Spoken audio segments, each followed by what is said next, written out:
Bam! Welcome back, Underdogs, and I've got a real treat for you today. I'm starting a new series called True Underdog Classic, where I feature some of my favorite conversations. We're kicking off this new series with Michael O'Byrne, CEO and founder at Affinity Integrated Solutions, Inc., president of AIS Solar and owner of CrossFit. I talked to Michael back in 2020 about how he found his why. Knowing your purpose is the driving force behind every underdog. There's some really good stuff in here, gems in this interview. Make sure you listen. Welcome to the first episode of the True Underdog Classic. Michael, how are you doing? I'm doing great, man. Thanks for having me. Hey, excited to have you. I know you got some cool stuff to talk about.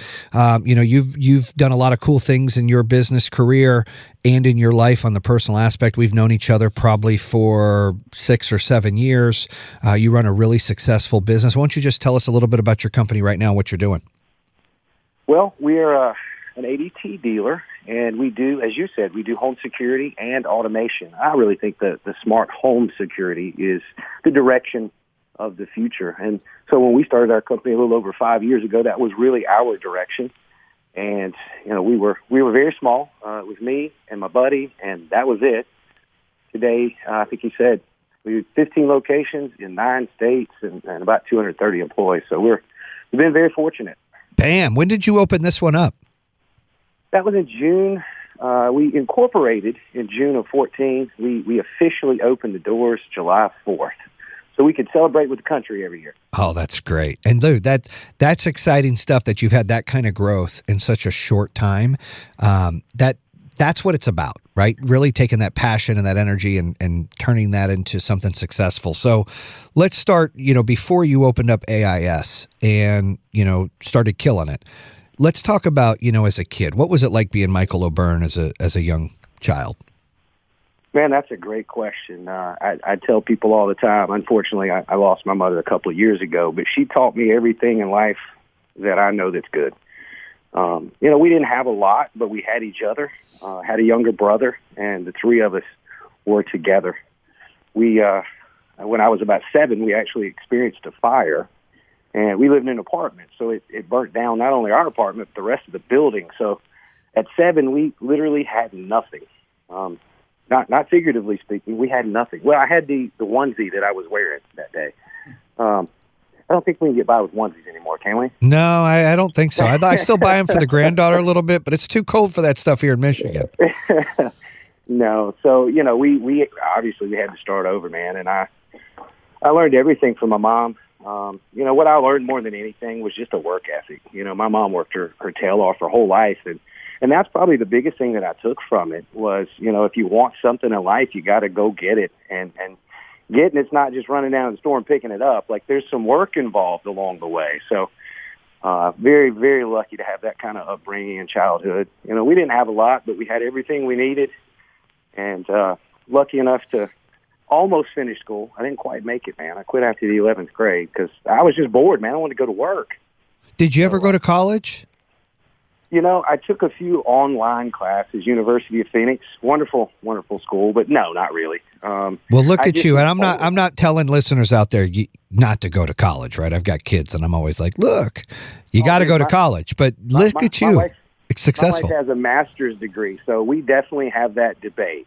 She's a master's, she's one class from a PhD. Oh, wow. In English, and she taught school for 17 years, so she definitely has the other view, but yeah, man, I'm not saying don't go, but it wasn't my path. It just wasn't the thing that propelled me where I wanted to go.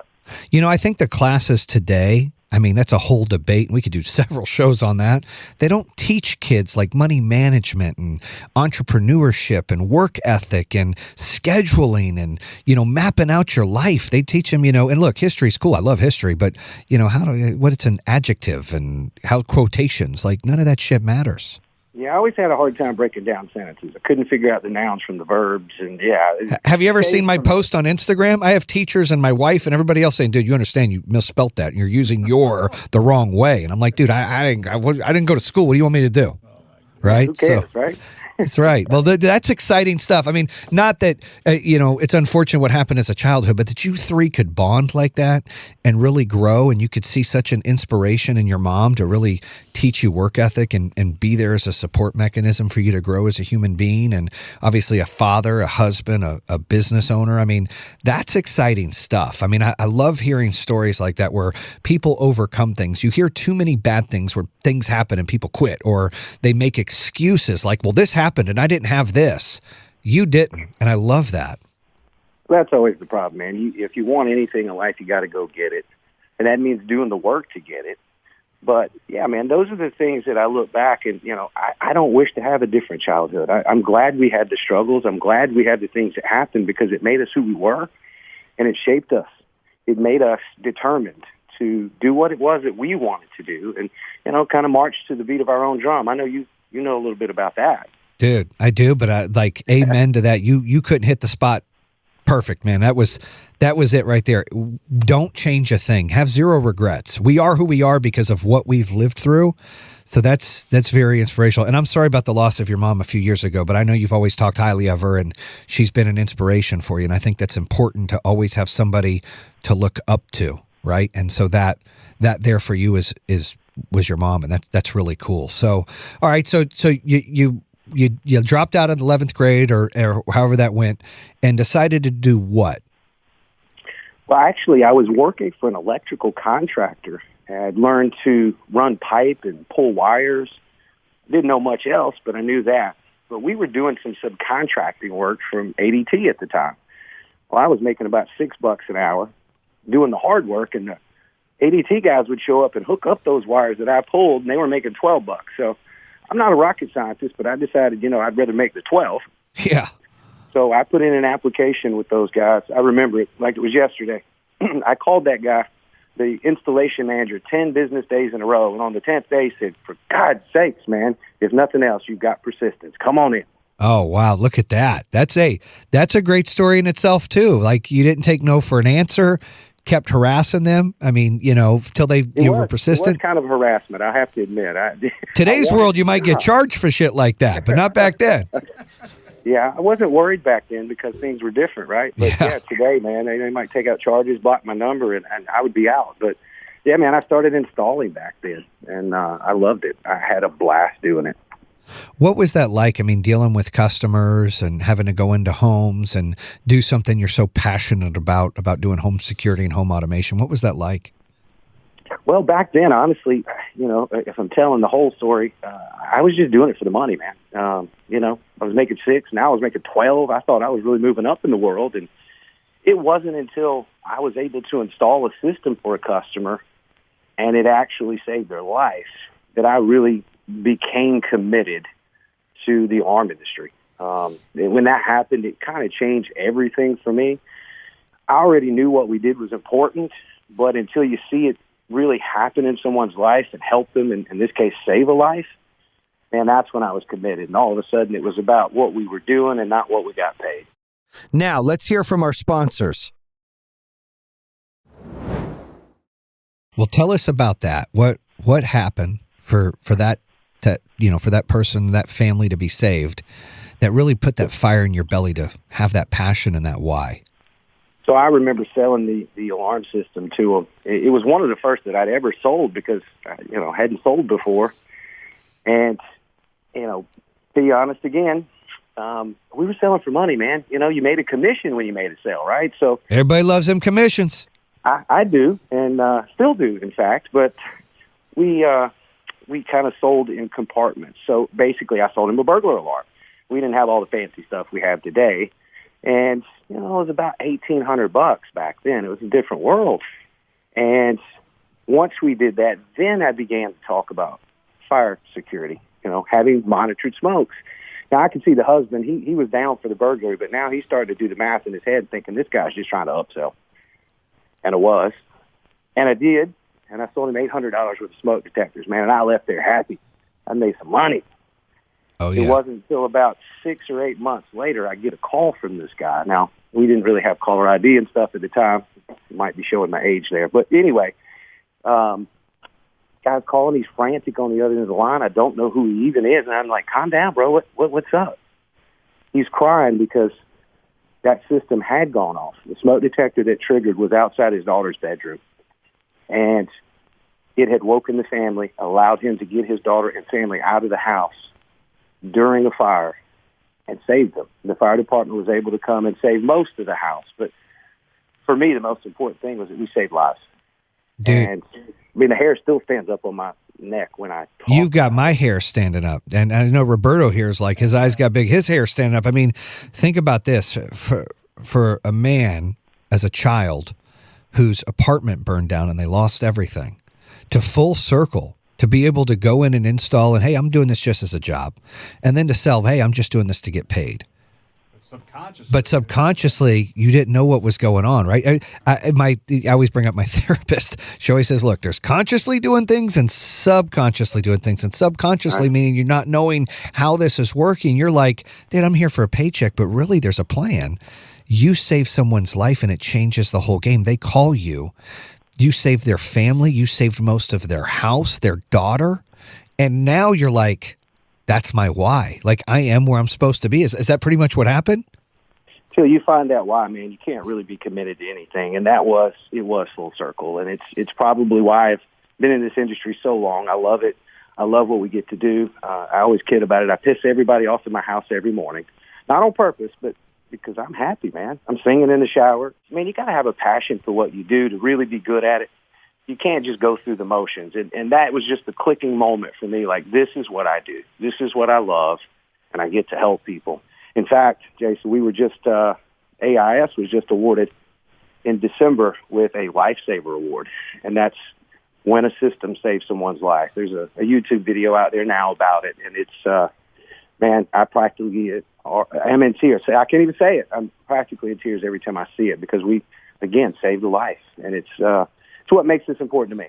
Dude, that's so awesome, and congrats on that. You know, anytime that you can impact somebody's life, and you guys are doing that every single day that you go out and install a system, you know, they're less likely to get broken into. It's going to prevent from fire. You're going to save lives. I know that feels great. And the systems are cool now. They're not like what you sold, 10, 15 years ago. They have all bells and whistles and a lot of cool stuff. So that's definitely inspiring. So opening your business, Michael, when you opened this up recently and you're growing, what are some of the struggles that you had? I mean, I know we were partners back in the day at PHT and you went off to do your own thing. And I always admire that, when people, sometimes they're running a road together and they go, look, I've got to take my own road. And I just think that that's important to know when that is for people and to be okay with it. And you took a journey, and not only did you just take that journey, you killed it, dude. You guys opened something up and it caught fire. So my question is, what struggles did you get to go from when you opened to now? It's funny because people only look at where you're at. They don't look at what you've been through to get there. You're right. We were partners back in the day. You've done some alarm work yourself, and there was a lot of alpha dogs in there at the time. A lot of alpha dogs, man. We were like arm wrestling and mud wrestling. I mean, shit, we should have got paid. Yeah, if we had videoed it, we might have got paid. It could have been UFC 247. That'd be great, though, right? Hey, but you remember, I'm always going to have my money on me. You're going to have your money on you, Ben. There was a lot. Hey, we had the all-star team right there. Go ahead. No, we sure did, man. And, I loved what we did. But you're right, man. It was time for me to go my own way and do my own thing. And it wasn't because we didn't have something great. It was because I wanted to do something on my own. So when we started, it was me and my buddy, Eric Bouvet. Shout out to Eric. He's a great friend and partner. And we worked this together. I remember we rented our first office location, and on the way to look at it, we passed this really cool-looking building. It was very nice. It was the nicest thing in the area. But, of course, we couldn't afford it. So we went on and rented our 800 square feet or whatever. And, fast forward 3 years, we ended up buying that building. So it was kind of cool. But we didn't know how we were going to pay the receptionist, bro. I mean, there were struggles. Eric and I were out knocking on doors and introducing these products to consumers ourselves. He was selling them by day, and I was installing them at night. See, that's what it takes to open a business, Michael. That's what people don't understand. You said it best when you said they just see the final product or what's going on now. They don't realize the sleepless nights, the no paychecks, the reinvestment into the business, the hard work that you're getting up every morning and going to put these in. Eric's going out and selling these. I've been there, brother, opening up the solar company on my own, no paychecks, given everything, risking everything is what it takes to be successful. And, shout out to you guys getting there, and reminder for not only your employees, but all employees of companies out there that work for an entrepreneur. This stuff isn't given to them, guys. They go out and they earn it so you can have a paycheck and be part of something great. So go ahead.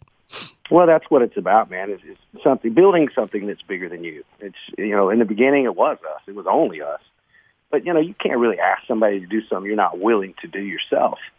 And we wanted to be able to do that and grow it from the ground up. Then we hired a receptionist that we couldn't afford. And then we figured that out. And then we hired a sales rep. And then we, just one by one. I remember, the first 8 or 9 months, it was 0 paychecks. And people say, well, that's not that bad. Okay, but when they started coming, they were really small ones. It's not like it went right back to how it used to be. So you're right, man. You gotta do what's necessary.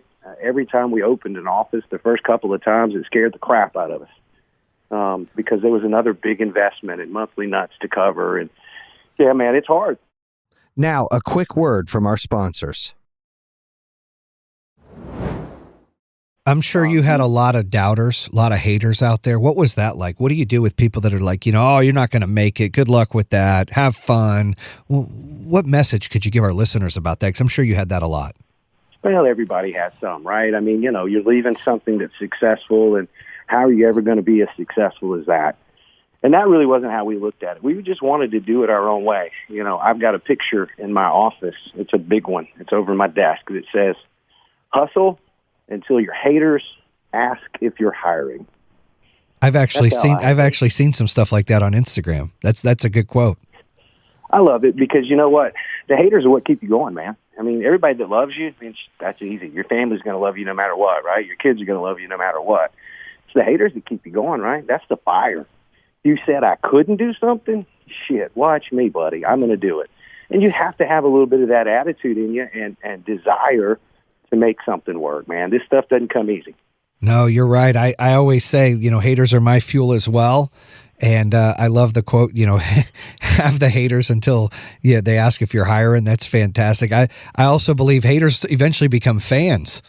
And then you need more haters to keep going. At least I do. I'm like, I need other people to get upset that we're growing and we're doing great things. So, that's inspiring that you have that mindset. And it's like every time we bring folks on this show and they're able to share that, I try to relate that to our listeners. Like, look, it doesn't matter what you're doing in life. If you have that in you, if you have that desire, that hunger, that I'm not taking no for an answer, tell me I can't do it, watch this, like you just said, that's all it takes to get the promotion, to get the next job, to get the next sale, to get the next install, to open your business, to ask that girl out. That's all it takes to take that next step. It's not about skill set or training or education or anything. It's that fire in the belly and utilizing that negativity to a positive. You agree? Oh, you can learn all of those other things that you just talked about. What you cannot teach somebody is the desire to want to win. I just want to win. It's not about how we win or who. You're going to do it legally and ethically and honestly. But other than that, it doesn't matter. For me, it's kind of coming full circle because I've got 3 boys, and they're all working in the business now. And I've got one of them out there selling. And he's new to it. He's 19, young, and I worry about him more every day than I do anything else. Like, did he sell something? That's the joy in it, right? Yeah. It's the other side, but yeah, man, you've got to have that desire, that no quit. It's not about how many times you get knocked out. It's about will you get back up. But we hear these quotes all the time, but until you live it and do it, it's true, man. Just don't quit. You cannot lose if you don't quit. Well, what you said is not everybody gets it, but we preach it to everybody out there because that you can't teach. They either are open to it or they're not. You know, I'll use my son as an example. I love my son, and he's a sweet boy. And sometimes he is like a sponge, and Dad, I want to learn and I want to be the best. And sometimes he's a son of a shit, right? Meaning like this kid, I'm like, tell him something, and he's like, no, I already know. I don't need to practice. And that's how all of us get sometimes in our life. And I say as adults, some people do that. Like LeBron James has to go practice shooting every day. Michael Jordan had to go practice shooting every day. Tiger Woods had to go practice. We all have to practice. And what we're doing is we're giving them the ability and the positive attitude and aptitude to really do something in life. And that's their practice, is how I look at it. And so, you know, when my son finally gets over, it's like, yeah, you're right, I got to practice. He gets it, right? But he's a kid. He's 9. So that, you know, it's all about character. It's about, you want to surround yourself with people that believe in what you believe, right, Michael? That have a why in your business, that have your business interest first before theirs. And then they're chasing success, not money, correct?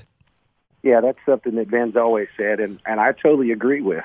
You know, you can't make people want it the way you want it. You just can't. They have to want it themselves. You can only give them the tools, the pathway to do it, and they have to want it. I can relate to the kid stuff because, you know, mine are a little older, 19 and 23. And they just don't listen to me. You know, I know all this stuff, or at least I think I do, and I'm trying to help them, and they don't hear it from me, right? They hear it from everyone else. And I think that, you know, that person in that meeting, you probably didn't want that to happen, but it was probably a good thing, right? Dude, actually, at first we were pissed, but then after, we're like, damn, we got everybody fired up. They're all like, screw that guy. Ben's like, you know, why don't you seat yourself to the back door? And I'm like, yeah, you know, like, it was crazy, but it was exciting at the same time. And I think that, you know, sometimes, you know, we need to share that fuel with our people of what they're doing. Like you guys winning that award. I mean, that's firing up your team of why they're doing what they're doing. Yeah, we're actually going tomorrow to the convention, and we'll receive that award. And the homeowner, her husband and family, the dispatcher from ADT will all be there. We'll get to meet these folks, and it's going to be amazing. But we did show that YouTube video to all of our people, and you know, there's a group of people crying. There's a group of people just, you know, you could see the buy-in happening. Yeah. And yeah, man, they're finding their why. You know, the same way I did all those years ago. And that's what we're always looking for. You're right, man. You know, they don't see the sacrifice. They only see oh, well, you're driving a nice car. If you'd spend less money on his cars, you could, you know, raise our pay or something. You hear that, right? Mm-hmm. But you're the one that's out there risking it all. You know, your butt's the one flapping in the wind if something goes sideways, and they'll leave and go get a new job, right? You have to just share the values that you have, believe in them 100%, and drive at it every day. Because not everybody's going to sign up, you know, be on your loving team. Some of them are going to be haters. And those haters fuel you, man. That's what I use. I know you do too. It's important to have them. But all you can do is your very best, man. You know, we sacrifice every day. You know, when it's just Eric and I, all we got to do is split the money, right? But now, man, there's 230 or 40 people. And you got to think of all those families every day. That's what they don't get. Man. When you make a decision about the path of your company and your next growth, you have to look at every one of those families that helps you get there. Because you can't make a decision that's going to impact them negatively and expect them to still want to be on your team and believe in the same things you do. So decisions are made based on the good of the whole, not just the one. And people don't always see that, man, but it's part of what we have to do. And frankly, I love it. I love that. I love the pressure because it makes me focus in on what is truly important. You know, is it chasing how many we install a month? Because that doesn't make any difference. What matters is that we do it well. Every single customer gets a quality system that could save their life should they need it. I hope they don't need it. Yeah, amen to that. If they do, man, you know, it's there for them. So, yeah, man, I think we're on the same page. No, I do too. And look, I appreciate you sharing your story because I think not only does it show, you know, how things go in full circle, but how your personality and your hunger and your positive outlook really impact on what your business looks like. And I think that's a testament to you and obviously your partner, Eric. I've, you know, got to sit down with you guys a few times since you've opened the business. And I think you guys are wonderful leaders. wonderful entrepreneurs. You guys got a great company there. I know you guys will continue to be successful, and I think that's the quality that employees need to look for. And there's so much opportunity to grow within companies like yours or Power Home or anything out there, right? Where people can grow in a company or they can do their own. And, everybody has their path. They need to find the best way to get there. So, a testament to you guys and you guys being able to do that. Post leaving Power Home Technologies, it's just another way of saying, hey, look, when you get great leaders together to learn from each other and they go out and spawn to do their own thing, great things happen, right? Yeah, man. For us too, we have a great leadership team, and we've been working on developing some new stuff. And in the past, you've probably done the same thing. Like, you developed it; it was your idea, and now it's really a meeting of the minds. All together, we're better than any of us are separately. That's correct. And being willing to continue to be hungry, but yet be humble enough to hear other people's ideas, because I always think mine are the best, right? Yeah, I know. Me too. Then but if you check that a little bit and hear from everybody, sometimes you come out with a better outcome than you would have on your own. So even as you start to do better, you still got to stay humble, man. You know what's crazy is people think hunger is the only driver, and you need to make hunger and humble equal. And when you do that, like you just said, the fire takes off. That's it. And I won't kid you. Sometimes it's hard to do because, you drove it from zero to where you are, right? But it's not, it takes on a life of its own. It's not just you. It is all the other people that have joined the movement. I know you like that, right? I use that for you. Bam! Building a movement, baby. Join the movement. That's right. But yes, man, it's all of the people and all of the families. And, I know you have a very strong wife, and I do as well, that also supports us unconditionally, right? Even when we do things that they're like, what the hell are you doing? Yeah. I get the stink eye. You ever get the stink eye? Oh, man, she just gets quiet. And I know if I think your wife could probably whip your ass, though. I'm only saying your wife's a little tougher. Maybe your wife, I think your wife could probably, I've seen she does a lot of workouts and stuff. I think she'd probably snap you in half. Is that a true statement? Do I have to admit it? No, it's funny. She and I were at this competition. There was a photo taken. It was posted on Instagram. And I had one of my buddies, longtime buddies, say, man, you're really looking good, but your wife would kick your ass. That's what I think. I saw the same picture. She probably would, so I'll have to give that to her. Amen to that. I can't admit that mine would, but she knows the truth. How about that? And that's all that matters, right? That's right. Well, hey, thank you for sharing your story, Michael, and I'd love to have you on here in the future. And thank you for doing what you're doing out here in the community and, saving lives and building a great business and getting jobs there in the states that you're in.